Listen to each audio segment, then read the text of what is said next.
I love Paris so much. Um, I proposed there, and Oh, um, we had been dating a long time, and she invited me to go to their wedding. So it was Adrian and Guillaume's wedding, and I knew 6 months in advance, and we'd been dating like 5 years. And so I was like, how do I go to this trip? I'd never been to Europe. And I was like, how do I go on this trip and then come home and like it not propose on the trip and then propose here?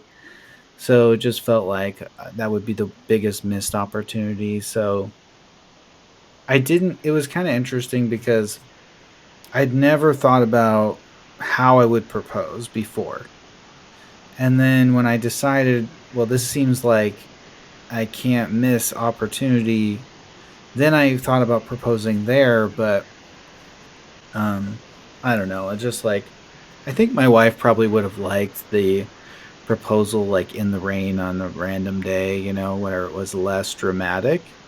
But I don't know. It just felt like how could I not do it there? So I don't know.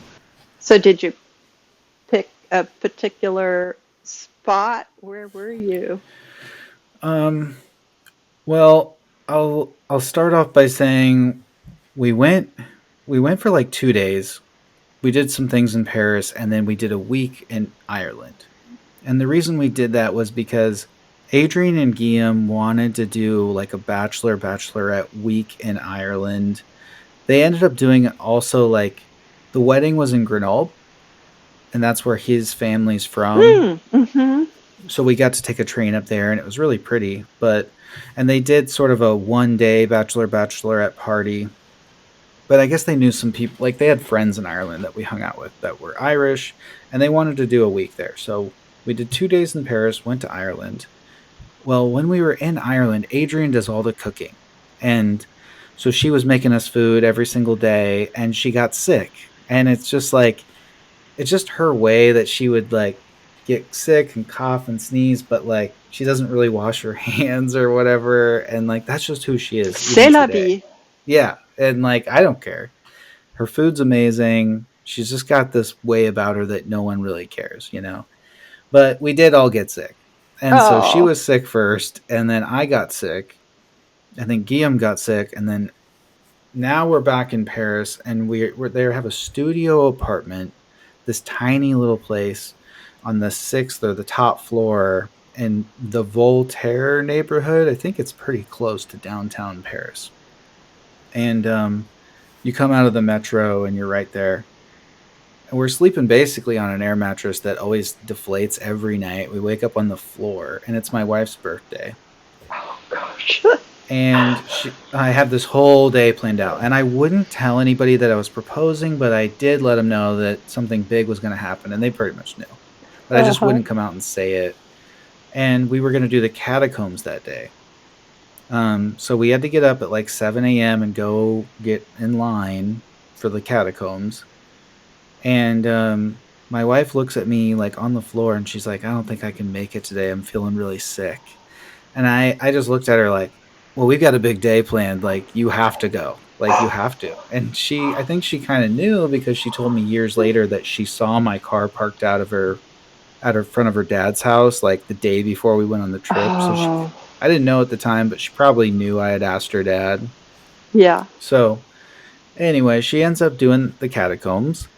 Then we get done with that about 11 a.m. and we go to this really interesting sandwich shop where they're like screaming at you and you just point at what you want and they give it to you. And we ate our sandwiches on the way to the metro and we took a train to Versailles and we did the gardens. We didn't have time to do the palace, but we did the gardens. It was really pretty.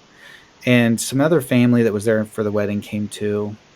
Then we took the train back, but on the way back, somebody committed suicide, sadly, and they jumped in front of the train. Mm. And so we had to take a train back to Versailles, get on a different train, and it caused us to be late. I was really worried. And meanwhile, she's sick.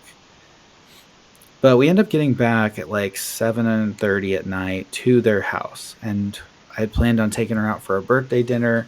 And she was like, okay, I'll still go. So we changed real quick. We end up taking a metro by ourselves, and we'd never gone out by ourselves yet because we didn't speak French. but Adrian kind of gave us directions, and we come up. We get dinner at this cafe, and we sat outside. It was really nice. I remember what we got to eat, and then we walked down, and I had pre-bought tickets to take one of those little boats on the Seine, Mm-hmm. and we did this giant tour. It went by the Notre Dame and some other fun things, and everything's all lit up. And then it ended at like midnight. It was like 11 or it was either 11 or midnight, but the Eiffel Tower was lit up, but it like right at the end of the tour, it started flashing, like it does on the hour. And I proposed there on the Seine. You could see the Eiffel Tower. We were on the water on the boat, and the whole boat ride, I had my hand in like my pocket. I was terrified that the ring was gonna fall, Right. out of my pocket. Um, but I did stand up and propose, and all the people on the boat were clapping, and she was excited, So it was a very dramatic proposal. Oh my Um, gosh. but Wow.